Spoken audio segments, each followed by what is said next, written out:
Usually we have a guest speaker who does a presentation, and then we have a discussion.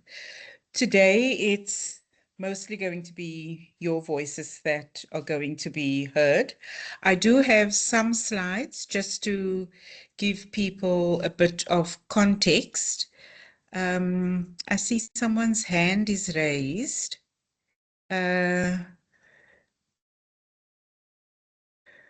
Rajaratnam.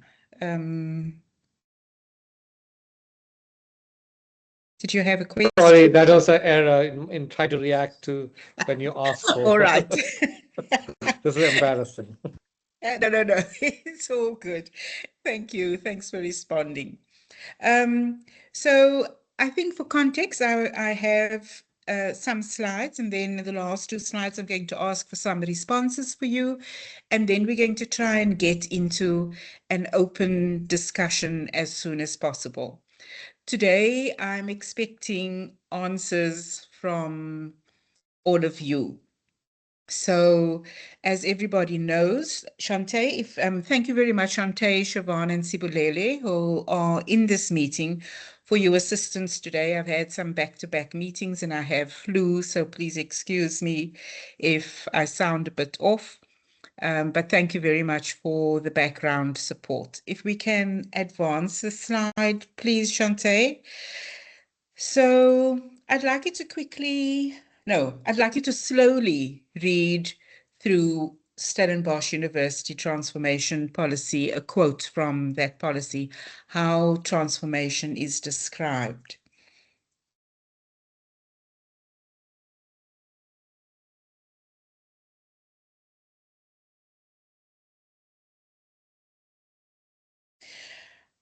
Okay, I'm a slow reader, so I went at my pace.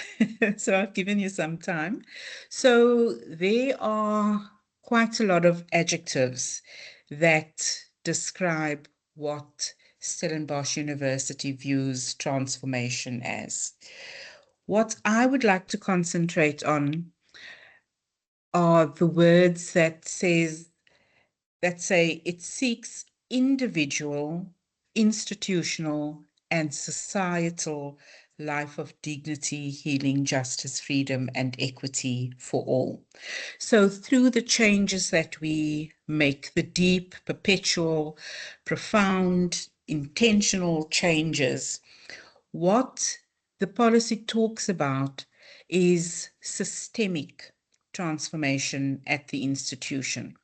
Very often I get questions like, if the university is taking transformation so seriously, why is the transformation office why does it have such a small staff? And my response is always, because transformation needs to be systemic. It's not one office that can drive transformation at Stellenbosch University or at an institution or in society. It takes individual effort, and that is where it should start. It should be part of what we do every day. And then, of course, there's a logical question, but then why is it that we add a percentage to transformation? Why do we need to have it as a KPI if it needs to be part of everything that we do? And I always think of the analogy of children learning addition, learning 1+1 and 2+2. And that starts with rote learning if something doesn't come to us naturally, or if we come from a past where we haven't all had the same experiences, it's also difficult for us to understand everybody else's experience. So part of transformation is having communication, having discussions such as these, seeking out opportunities where we listen to one another, and then we talk to people. So it's about having conversations, it's about being intentional in the work that we do. And very often it has to be about actually writing down and stating what it is that we do, giving examples to other people of why we do things, what it is that we do, and offering the reasons that we do them, because we may be doing them for different reasons, coming from different backgrounds. Some of us need to learn more about transformation than others. Some of us have the vocabulary, other people don't. So people could be doing transformation work, transformative work in the way that they live their lives, in the way that they do their jobs at the university. But unless there's evidence of it and unless we write it down and offer examples to other people, we are not going to know what is being done. So sometimes it is necessary for a couple of years, maybe for 5 or 10 years, to actually state what it is that we are doing and to give the things that are difficult to quantify some kind of quantifiable status. Can we move to the next slide? So, Times Higher Education has offered us 8 dimensions of transformation. And those are the transformations of institutions, of the various talents that we have, of staff and student talent, internationalization, so we are part of a global community, transformation of teaching and learning, the academic transformation that needs to take place, student experiences, what experiences do our students bring with them? Where have they ended their teaching and learning? Are we able to meet them at that place when they enter the university? What do they experience in their second year or as postgraduate students? We need to also look at transformation as related to social impact, because we can't have social impact without having transformation in action. And we can't transform unless or there's no use in transforming unless we see the impact that it has on society. So we are higher education institutions and we graduate our students in the hope that they will act in service of society. And in that, all of us working at the university are also acting in service of society. Transformation also needs to see changes happening in research and very much so in leadership.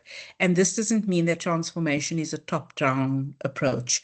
Transformation very, very much is a bottom-up approach as well. So we listen to what the students need, we listen to what the staff needs, and that gets fed to the executive of the institution, and we expect to be listened to and for things to be taken seriously when we raise certain issues.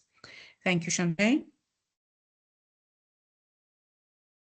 So at Stellenbosch University, we work with these 9 job clusters, and I'm going to explain why this is relevant. So whichever job you are in at the institution, you will fall within one of these important job clusters. So I don't know if I have a number, how many employees there are at Stellenbosch University. I think more than 3,000. All of these are important to the success of the institution, important to other people's experiences when they enter the institution, whether it's people from the community, whether it's parents, whether it's students who come to our institution for the first time. So school kids who come and see what it is that the university has to offer.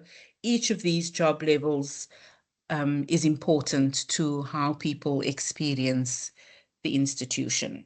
Next slide. So the approach to transformation KPAs, so everybody now, I think, is aware that as of 2026, we will have a 10% minimum of the KPA, of your KPAs will be for your transformation work. If you are on post level 5 to 19 or 5 onwards, I don't know where the post levels end, what the highest number is, and then a 20%, 20 to 25% minimum for post levels 1, which would be the VC to post levels 4. So that's the executive of the institution. The faculties and the RCs will give further input into the job libraries. On the CASET, the Center for the Advancement of Social Impact and Transformation website, we have the job libraries together with all the other important documents that are relevant to the performance advancement project that the institution is busy with. And transformation is the newest KPA and the only KPA together with the SU values that will be mandatory for all staff. The other KPAs will work as normal, so you'll have 90% or 85% or 80%, depending on your job level, that will be assigned to your other KPAs, and your 10 to 20% assigned to the transformation KPA. The transformation KPA has a value assigned to it, whereas the SU values doesn't, but the SU values directly feed into transformation. So that is why it doesn't have a value added to it, but it is how we live out our day-to-day engagement with the people that we encounter. So, as I said, the transformation key performance area will be applicable to all staff. The approach has to be something that's sustainable. So the job libraries that we have, it's in development, it's in constant development. At the end of today, I will be asking people, or Siobhan will be asking people to write down something that they feel is relevant to their role for one of the key objectives.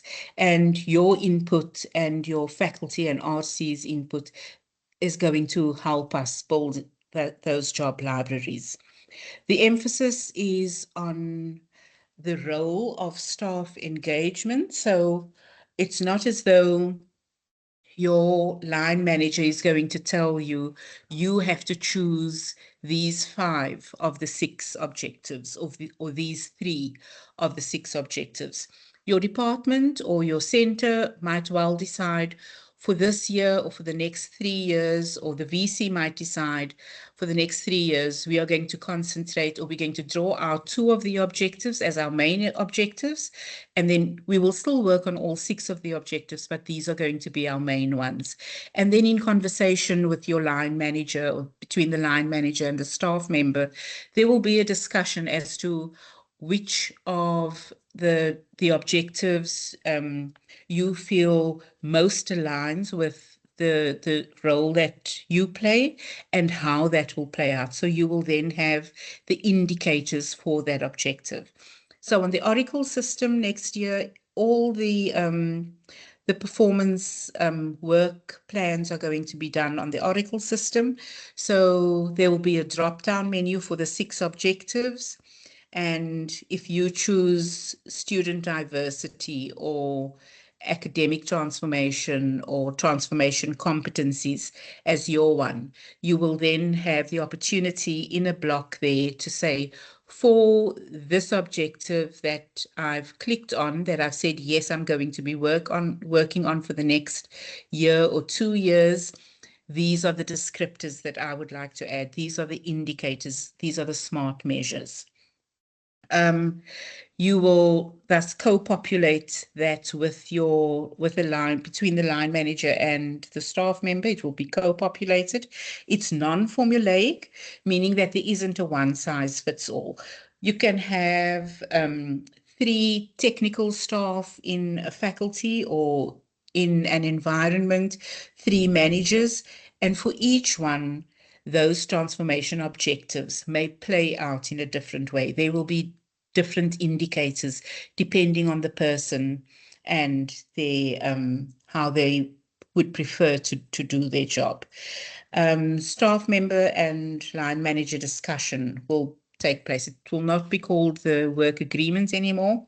Oh, I think I pasted the picture over the word there. It will be called the performance advancement, and it will be called a work plan from now. Thanks, Shante. Right, so these are the 6 objectives. As you may well know, we are going to come back to the slide when I ask you to write down or to think about how any of these objectives relate to your job role, what you feel is relevant to the role that you play. But for student diversity, there we know the focus is on the increase of Black, Coloured, Indian student enrolments, residential and private student organization placements, and student throughput. The VC has also indicated that graduate employability is one of the things that he wants us to consider when we think about student diversity. So we're advancing recruitment, funding, placement, and support practices when we're working with student diversities. So those could be some indicators that you could find in there, but how that plays out in your role is dependent on how you do your job. With staff diversity, not everybody, of course, will work with staff diversity, but this is to advance staff recruitment practices that support diversity targets. Universal access, it's the attitudes and activities that remove the cultural, physical, and societal barriers for persons with disabilities that are available to other citizens. In April, Dr. Marsha Liners Cleophas did a TLN for us on universal access, where she explained all of the aspects that relate to universal access. I have asked her if she would repeat that one in October, and she has agreed to do that. So please watch the last Thursdays of every month. My colleague Sibulele will send out a save the date, I think, for every month. And then in October, we'll have a discussion on the transformation objectives every Thursday in this time slot. Academic transformation, those are the changes in the academic sphere that upholds the needs for change towards transformative goals within the context. So what are the academics doing? What are managers doing? Or even what do we in the support environments do for academic transformation?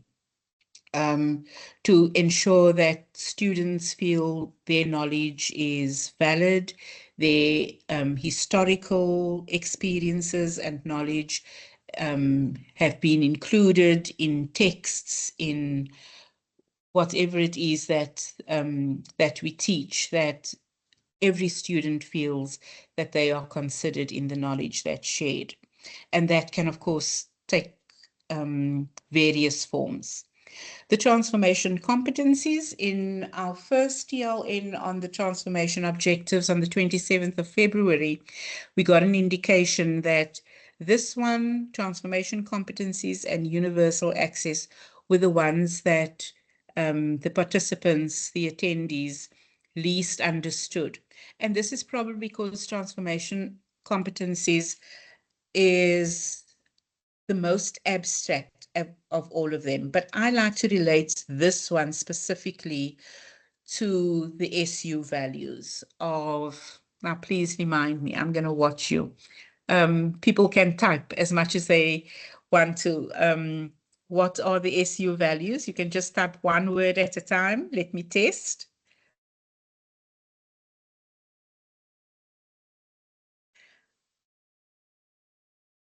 There we go. Equity. Yes, it's EK. What do each of those letters stand for?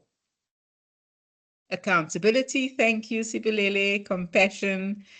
Thank you, Shante. Accountability, Dr. Haiza. Respect. Respect. Yes. Respect. Excellence. Great. Excellence. Good. Okay.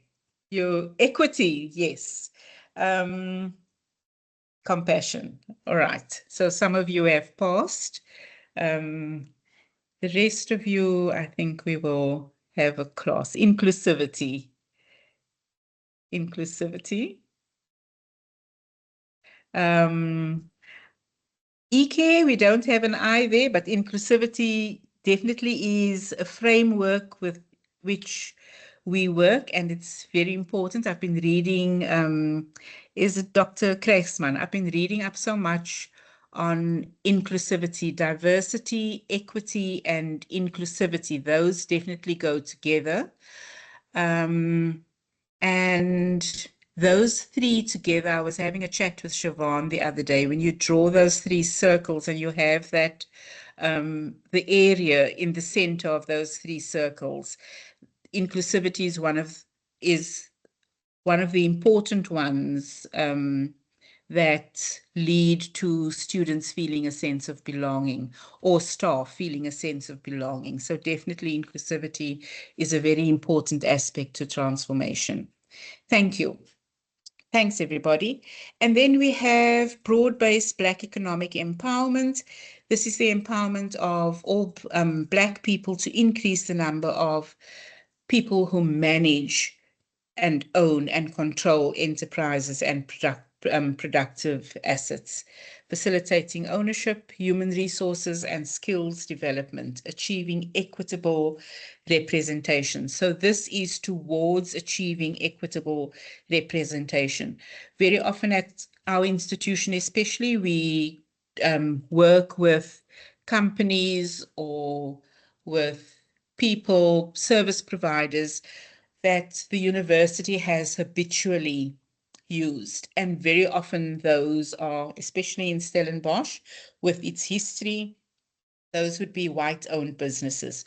We are looking for efforts from staff when we have functions, when we purchase goods, where we seek out service providers to show that we have or that we are working towards empowering Black-owned companies and enterprises and using their products. So this is also something I've just emailed somebody today again to remind them about doing a TLN on how exactly broad-based Black economic empowerment will play out at the institution. Our next slide, please, Shante. Right, so breaking down the transformation competencies, universal access, and triple B double E. The reason that I chose these three is, as I said in our engagement in February, people indicated that these were the ones that they felt they would most struggle to understand. So I've just broken it down here. So when you decide on your indicators for transformation competencies, for example, and you decide that an indicator might be something around emotional intelligence, or it might be around relationship building. And you will write in there what it is that you aim to do for that year that would lead towards relationship building or collaboration or change management within your office or your department or your faculty. With universal access, as I said, removal of cultural, physical, or social barriers. And you can then write out indicators as to what you aim to do. I will, I think in the next slide or two, explain how the indicators for that will be built. And then, of course, with the triple B double E, it's preferential procurement. Where are the efforts? Where's the evidence that we've used alternative or sought out alternative service providers, for example? Equitable representation, when we ask people to come and do a workshop, for example, do we always ask older sorry, not older, the companies that we usually ask service providers that we usually ask, or were we looking actively seeking out other service providers? Next slide, please. So this is an example of how, for one of the transformation objectives may be written up for people. So these are examples that we've put in the job baskets. This is taken directly out of the job baskets that have been created for all staff at the institution. So if you're a head of department, then we would may expect you to choose 3 or 4 of these and then to write out the indicators. So ensure departmental adherence to accessibility guidelines of the institution. The head of department will then say what they have done in order to do that. How have they distributed it among staff? Have they discussed it at staff meetings? Because that is the person who would set up the agenda. So if somebody has said that we don't understand this, what has the HOD done in order to address this in a staff meeting around universal access? For someone who's a technical member of staff or working in the technical side of the institution, how do I go about adhering to the accessibility guidelines of the institution? Do I know what they are? What am I struggling with? Have I gone and sought assistance with this? Am I aware, have I been made aware of a student perhaps who is struggling around accessibility? And what have I done for that?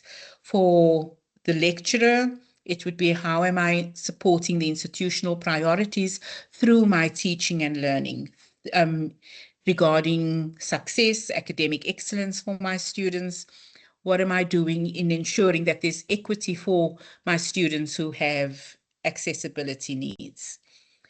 The next slide, please, Shante. I think there I have another example. Yes, so student diversity. So if you're a lecturer, you're engaging and enhancing a research agenda, you are looking at your academic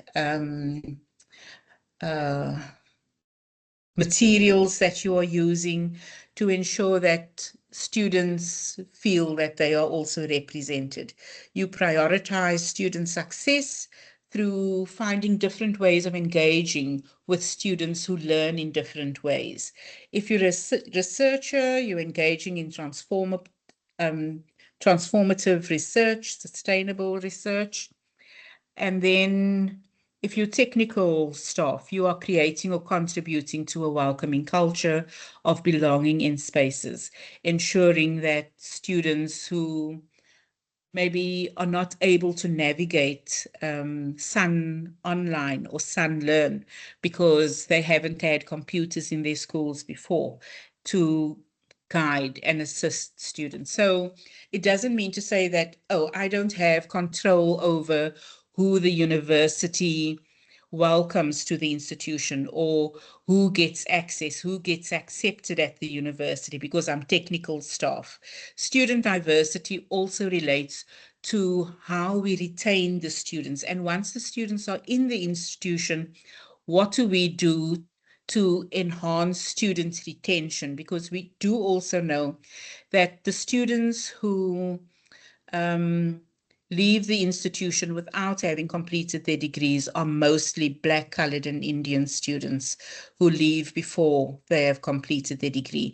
And a lot of that have got to do with the experiences that they have when they are already inside the university, not feeling belonging, not feeling accommodated. So every staff member in how we greet students, how we respond to their emails, have a responsibility to student diversity. Next slide. Thank you.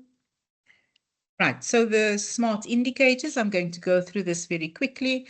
When you write up your indicators, for example, if you have chosen transformation competencies or universal access, you have to be specific in writing up those indicators. So it doesn't mean that the indicator needs to be very long, but we usually just write bullet points as to what it is that we aim to do for that year.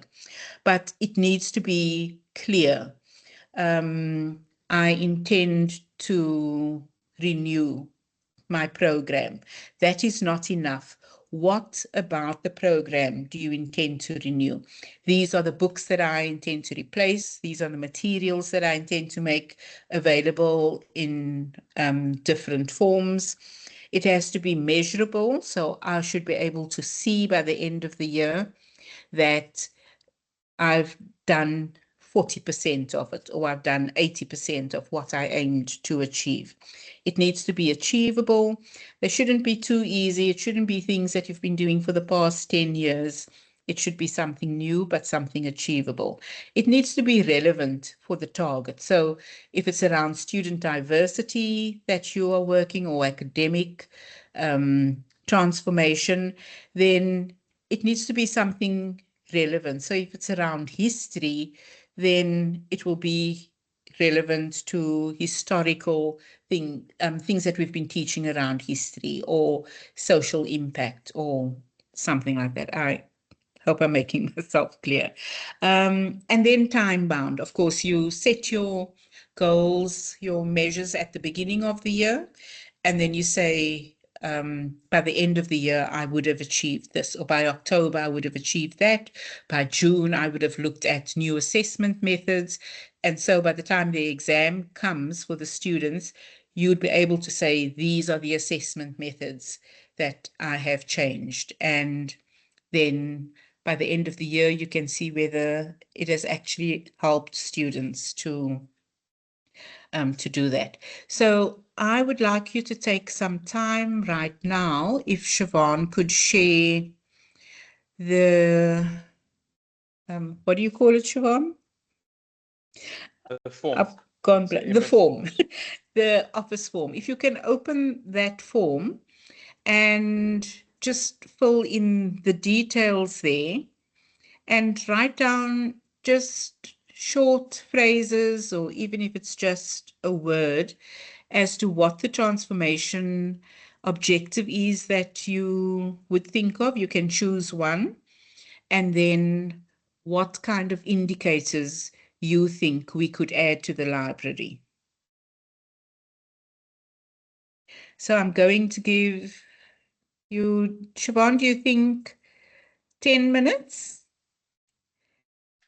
Yeah. Thank you, Janine. Is All sufficient. right. Do you think 10 minutes, Siobhan? Yeah. Sounds good. Okay. So people can take a break for 10 minutes, and yeah, to think and write down a few of the smart measures that you think. I wonder if I should stay on this slide, or go back to the slide that has the transformation objectives definitions. Thanks, Shante.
Colleagues, if you need to shift slides, you should be able to navigate it. I see there's a few requests to see the indicator slide, so you should be able to navigate it forward or backwards.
Thank you so much, colleagues, for those of you who participated in that. Siobhan is sharing.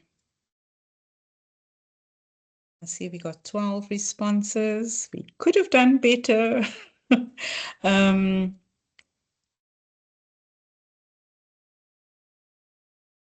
Yeah, very, very interesting. Okay, so Shantae and I are working directly with the job libraries that we are creating. And we are going to be really taking this seriously and looking at your feedback here and seeing to it that in some form or another that this is included. Accessibility, Commission of Oath Printer. Oh, so interesting. Introspective transformative evaluation. Lovely. There are some things that I'd like to hear. If there's anybody here who would like to present a TLN, because you guys have really, really interesting suggestions. Really need a breakdown of what these competencies are, what these indicators are for everybody so that we can grow the understanding. I really encourage people to have conversations within their offices, in their tea rooms around this. It just makes the process so much easier for everybody going into 2026.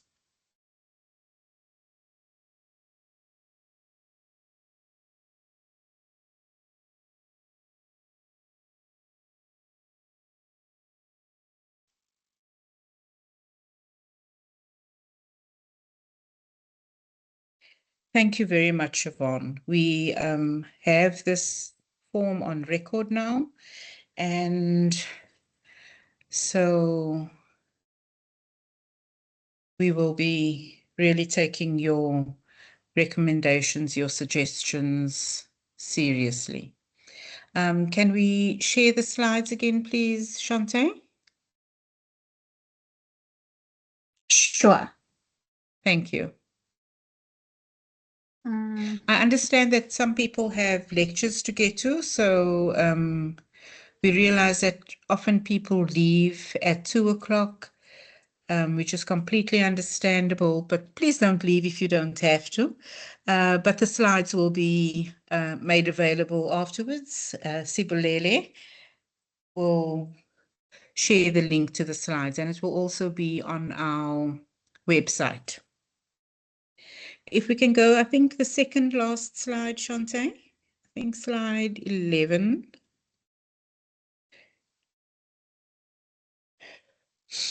All right. Second slide.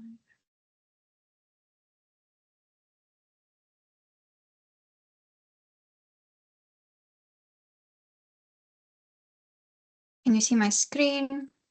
Yes. Right. Okay, so in that same form that Siobhan shared with you, if you have a preference for how you would like to receive information around transformation and around the transformation objectives specifically, we would like you to fill in that part of the form. I'm fully aware that not everybody who wants the information have access to MS Teams, and part of transformation is making the information as accessible to everybody as possible. And I think that there are various means with how we can do this. So if you think of somebody outside of yourself as well, please click that as well and make suggestion of other ways in which we can share the information.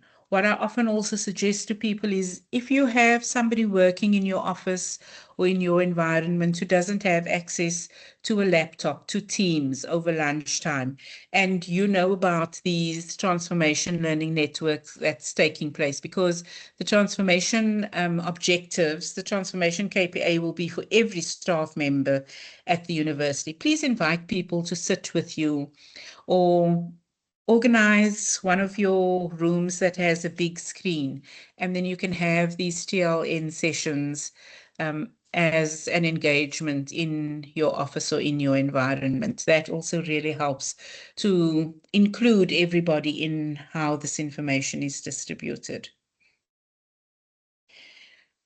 Thanks. And that is it from me. Thank you for your engagement with the form. And now the floor is open. I would love to hear your ideas. I can't promise that if you have questions that I can answer all of them. I can certainly try. We have started our engagements with faculty, so that's Prof. Nico, Zetu, Leslie, and myself. So we are having conversations with the deans, HODs, transformation committees in all the environments. So the information should be filtering to everybody. But at any time, please feel free to drop me or Shantae an email if you have any questions around the job libraries. But yeah, the floor is open.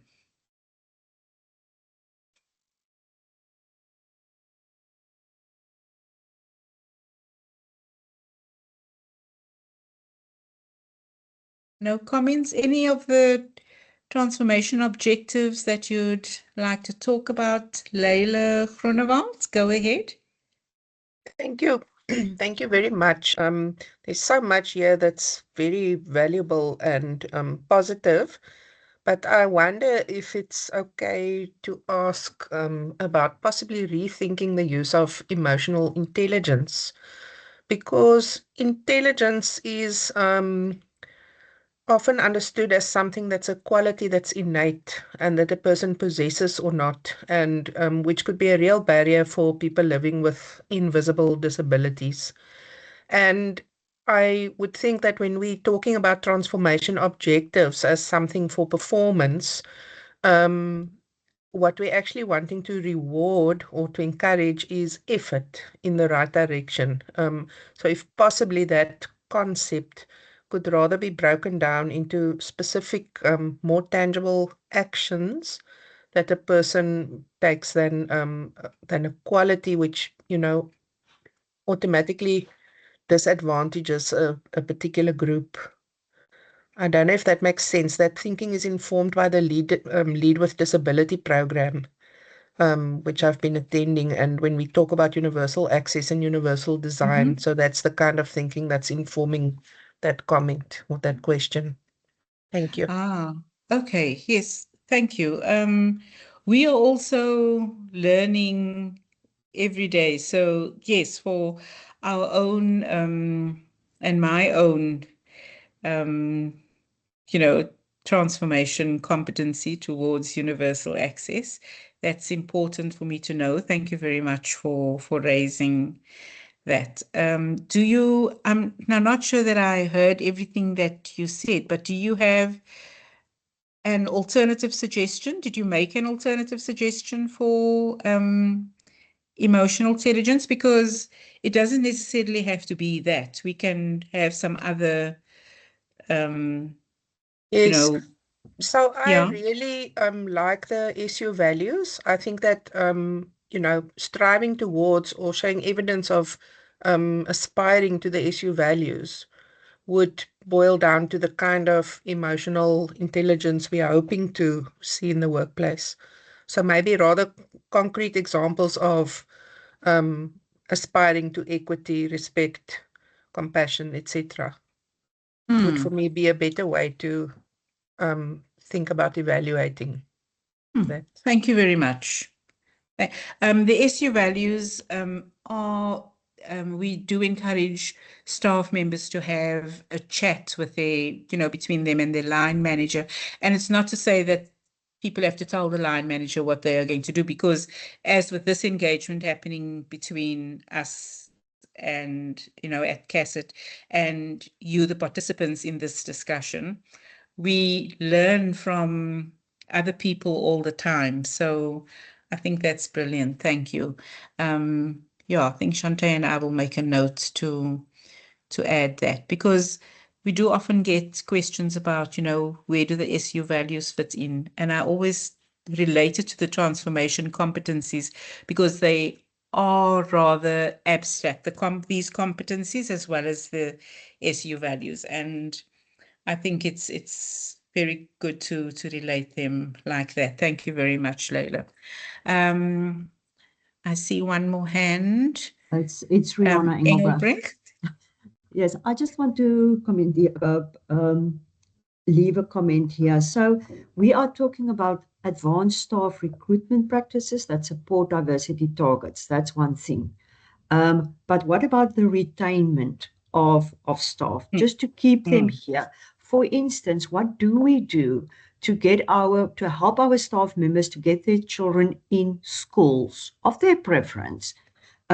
We got them here now, we've recruited everybody, and now that staff member needs to put his or her children, they need to put their children in a school. There's no place, and there's no support from HR or whoever. The support must from the university side, and I think our university can do more to just book a few places per year to be kept open for staff members' children who have to relocate. I'm specifically looking at, because I am involved in the Center for Student Life and Learning. So we have resident heads, we have cluster coordinators. Those are people that have to stay on campus.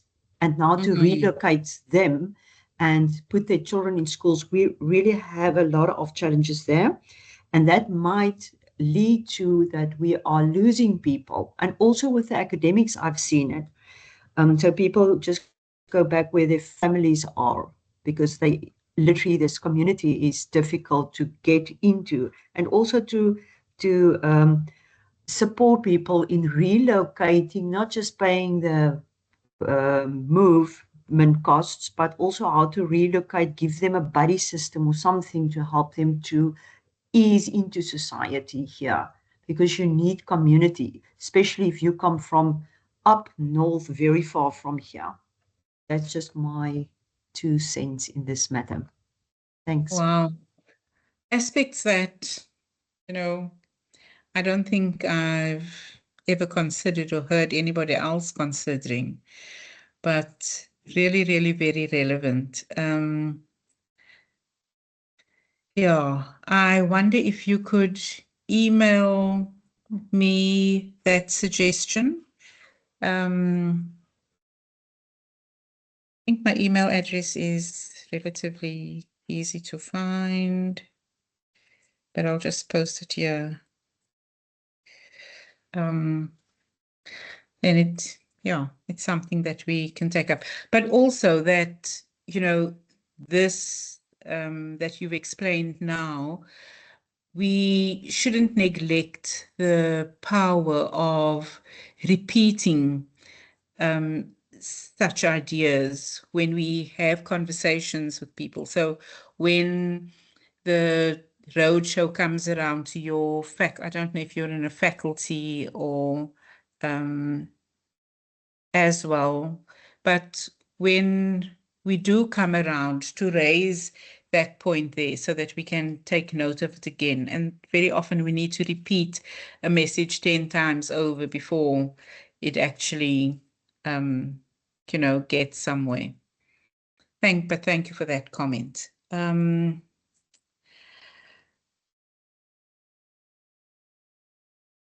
next hand. Sorry, I don't know why my laptop is so slow now. Can everybody still hear me? Yeah. Yes. Dr. Nkwana, please go ahead. Sorry about that. Hi, thank you. Thank you for the presentation. I'm just having just a bit of a challenge with considering where we are in the academic space when we talk of decolonial education curriculum reform, and then talking about transformation as though it is only about people in the institution.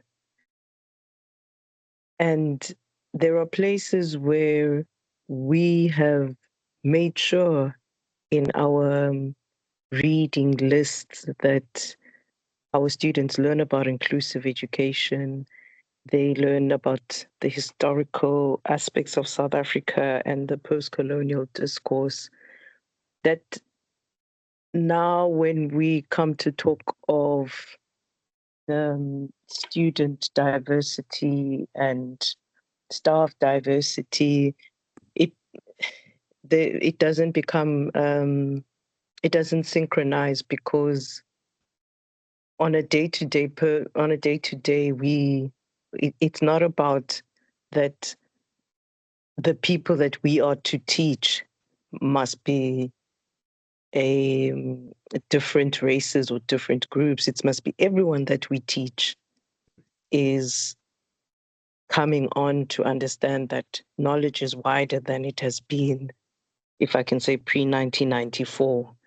So for instance, then, with some of the headway, then there isn't taking stock of the changes that have already happened. And it seems like we're still at the beginning, whereas we can measure that, in fact, we are putting teachers out who can cope with teaching in a South African institution, or who can start to include African thought in their curriculum, or who can do research studies in multiculturalism. So it's just an observation from my side that how do we participate in the conversation where we do teach about disability and designated groups and how they have to be included in inclusive education, and then still come on this platform to discuss universal access. Thank you. Thank you. I am not the one with the answer, so if anybody else wants to weigh in there, can I ask if somebody's following chat? Does anybody want to?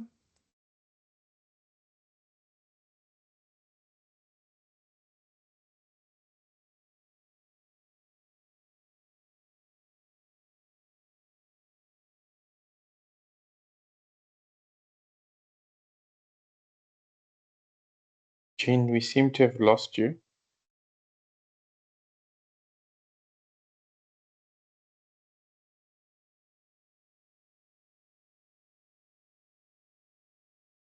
No, we can't hear you, Jean.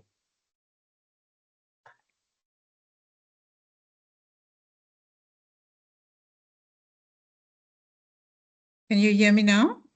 Yes. Oh, Yes. brilliant. Sorry about that. Is there any comment, any response? I do take note, Dr. Nkwana, of your point. But as I said, this is not a space where we have the answers.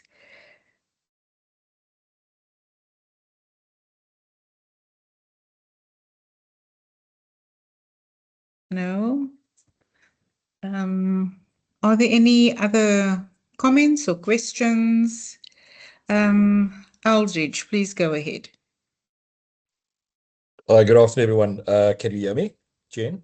Yes. Yeah, I was wondering if Yes, we we can. have anyone from HR here, or anyone who knows about these things. So we're speaking about retention of staff, and there was a point now about placement of children in schools.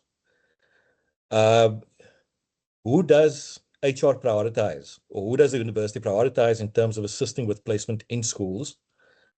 And who do they not prioritize? And the reason I ask is because of the spatial inequalities among staff in terms of residents. So obviously people who are worse off probably live further away from the university, and then have the imposed time and monetary costs of moving between the university and their homes, and obviously children's schools as well.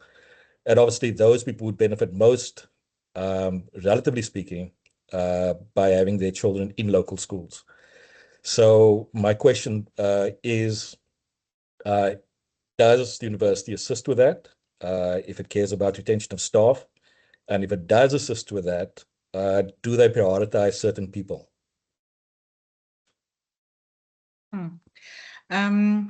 Aldridge, I'm looking at the people in the meeting, and I don't immediately identify anybody from HR, not from the PAF group that I've been working with in any case. But I wonder if you could write me that question, and in my meeting on Friday, I can pose that. And then also, please remember that the transformation group, so that's Prof. Nico, Leslie Zeto, and myself, will be doing visits to the faculties. You can email me for the date that we'll be coming around, and then also I will be coming with the HR group also for our visits to faculty. Shantae and myself will be joining the HR group in our visits to faculties to talk about both the transformation KPAs and the other KPAs, the performance advancement project. So if you could maybe email your dean or your HOD and get yourself into that, one of those, if not both meetings, that would be great. Okay. All right. Thanks, Jane. It would also be useful if the answers could be reported back in one of the TLN sessions as well, Okay. so that the broader staff at the university also know. Yeah. Great. Thank you. Thanks.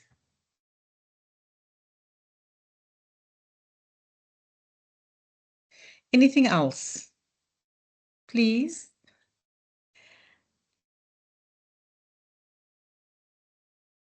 Lizanne, would you mind to open your microphone and pose, please?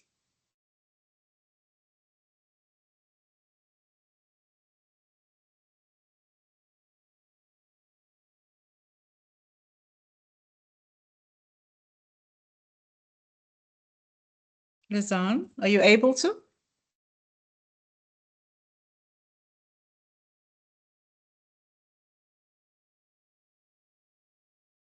I do. Can you hear me? Yes.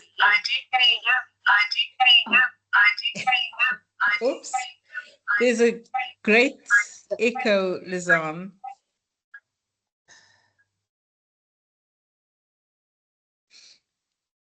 Okay, so the most challenging aspect, Lizanne says, at SU is the culture. What do we bring in if we have not graduated at SU? What can we learn that helps advance transformation, and what should be eliminated because it goes against the SU values? I think that's a wonderful question for debate.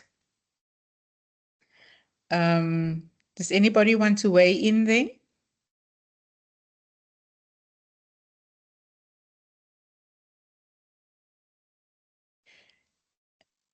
Ms. Engelbrecht, please go ahead. Yes, it's Rihanna. I didn't study here, and I started to work here, as an out incomer. What helped me a lot was people who support, people that you can talk to, who you can trust, and who will support you. And that buddy system that I was talking about previously, that is the kind of thing that you need to know. You need to also say to yourself that everywhere you go, to any other company or any place that's different from what you are used to, it will be a different culture. But how people actually create that platform for you to fit in, to get you up to date. What kind of resources are there in terms of your community that's built? That's why I also mentioned the school systems. A person staying in Stellenbosch, then you hear people staying in Somerset West and Brackenfell. The children are all here, but your children cannot get a place um, in Stellenbosch. And then they leave again because they come from very far and they get job opportunities very, very easily somewhere else. So, yeah, so that support system, because it's difficult to say, okay, everything was changed for me as an incomer, but how am I received here? How are people talking to me? How do they present themselves as resources for me to fit in? I'm talking to the me, but you know what I'm saying. Thanks. Yes, I hear you. And Professor I'm van here Zyl. very long. Yeah. Okay. Professor van Zyl. Usophitsho ukwangumntu sizithutha njalo xa sizithutha. Sizithutha sithi singosophitsho. Rebecca, you're unmuted. We can hear your conversation. Uthetha ngontsundu phofu. Lo mnqanga uthetha ngayo. Siobhan, are you able to Rebecca? mute? There we go. Thank you. It's all good, Lizanne. Professor van Zyl. I finally found the button. Thanks. It was hidden. Yeah, I was actually unpleasantly surprised by that comment from somebody who was an incomer. Clearly I have studied here. I did study elsewhere as well, but I'm back. So, but I have always understood that, getting blood from elsewhere is really the point, and bringing in those cultures academically and culturally and so on. So I encourage, colleagues who are incomers to really, be confident in what they bring. I think it's a matter of debate and, of course, being accepted and also understood, but maybe it's a matter, if I may, of being clear and confident about what you are and what you bring. So I really encourage that. I don't have a more definite answer on that, but I just encourage you to bring what you have. For me, that is diversity and transformative. Yeah, thank you for bringing that perspective. I do see at the end of your comment, you said clearly easier said than done. And I can debate that as someone who grew up in Hanover Park and studied at UWC, it's definitely easier said than done. And it does also depend a lot on the environment that you enter into the university, because we have different pockets at the institution. Fortunately for me, when I came in, it was into Brenda Libovitz's center. So yeah, that she appreciated everything about what a woman from Hanover Park could bring for student diversity, for bringing those aspects in. And I think the confidence aspect is something that I grew when I was at school, but not everybody comes in with the same kind of confidence. Not when you send out emails with an Afrikaans male name and then people meet you and then and then that's not what they've been expecting. But yes, I hear you about growing your confidence.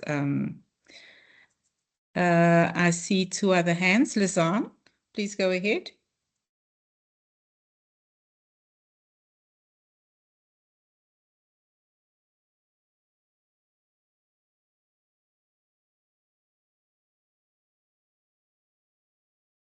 Lizanne? Is it Lizanne? Oh, her hand's down. It's Rihanna again. I see my Hi. passion. Yeah, we appoint kind of a lot of staff and so forth. But Just for clarity, it's not that you don't have the confidence. It's nothing to do with that. It's got to do with what platform is there to live that out. And it's almost as if everybody accepts that you will know what is going on. So my point was that with the support, what helped, and I am here since 2012, and it was a fantastic journey. But what I know is the support that we give to our new staff members and that acceptance and that putting us in their shoes that they might be or are a newcomer from a different university, like John just explained. It is so different. And the expectation that you just know everything and that it is acceptable for everyone around the table, it's not always there from if you come from somewhere else, and the path is much more rougher than other people expect. That's my point. Yeah. Okay, thank you. Thanks for bringing that in. Lisa Müller, do you want to open your microphone and say what you've written there, please?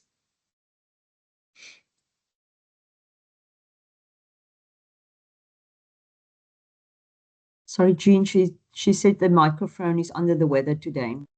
Oh, it seems like everybody's microphone's probably waterlogged or something.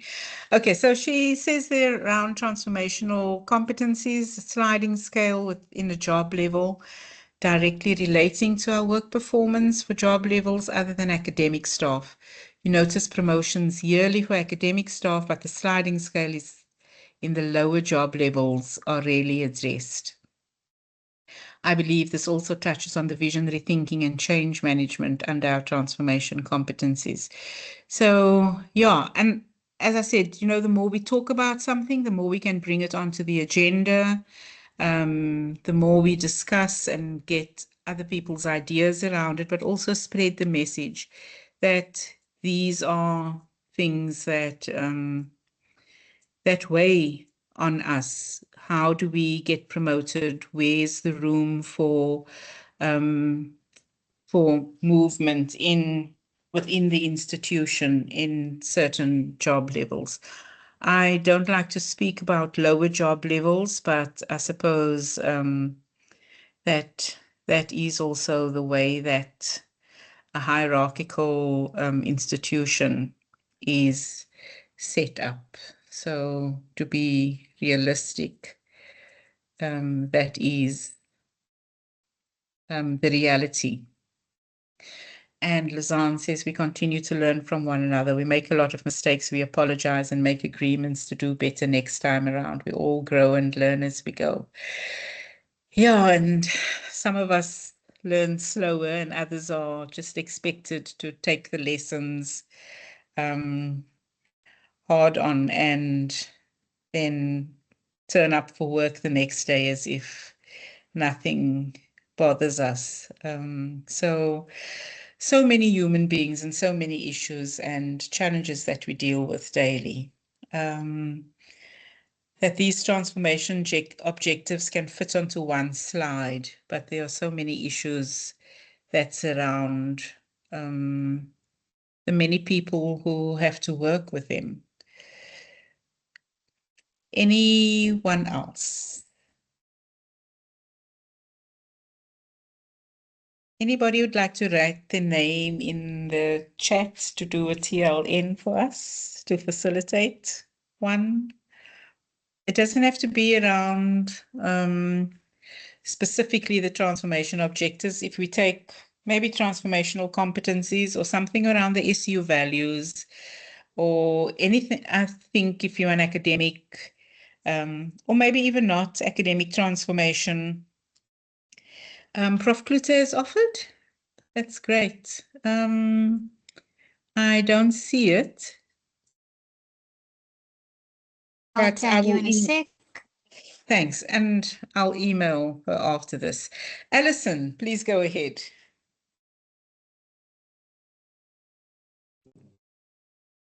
Thanks, Jean. Can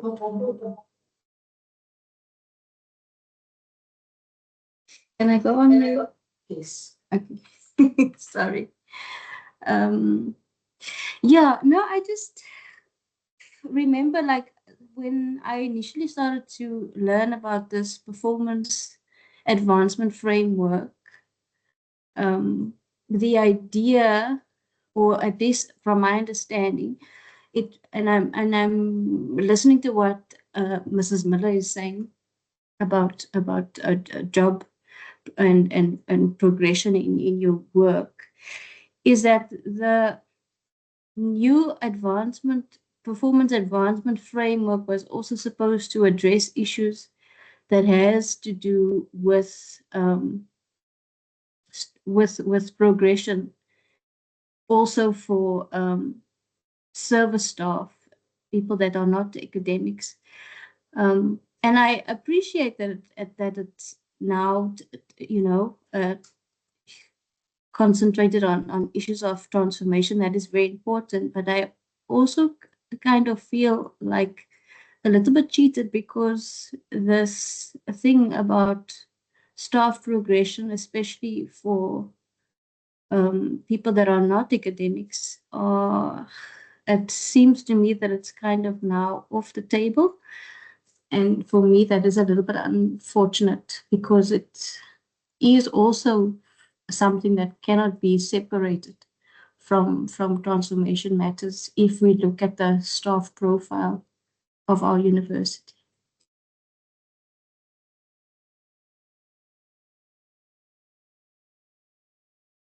Leila?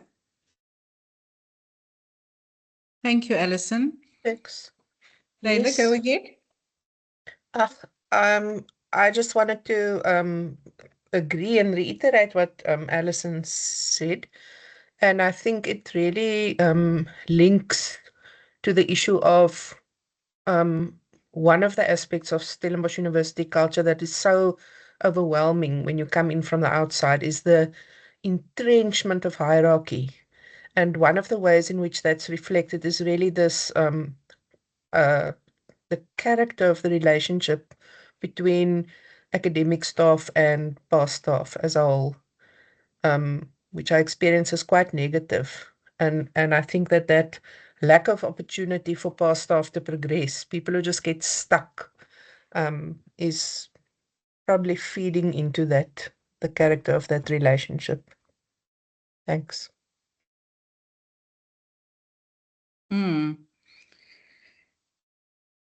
Yeah, I think also for me, very often it's, I think the understanding that support staff are in servitude or submission to academic staff, whereas I've never viewed it as that. So I came into the institution as a part-time academic while I was studying, and then went into a past environment. And I think very much like Prof. Van Zyl indicated, that maybe we don't understand everything about the different perspectives and perceptions of people. So we think, oh, just come in with your confidence, which is what I do working within the past environment. But I also realize that the culture of the institution doesn't necessarily support my attitude, or doesn't necessarily appreciate the attitude with which Professor Van Zyl might come in as an inkomer compared to how somebody else might, or how somebody else who's in a support role might differ to how I walk into an academic situation or event or environment. So it really does differ from person to person, and the culture, as Aldridge says, really weighs heavily on how we experience things, our own past experience that we bring into the environment, as well as the culture, and the interplay between those makes for completely different realities and different experiences on an individual basis. So thank you for that. Anybody else who wants to weigh in on that or something else?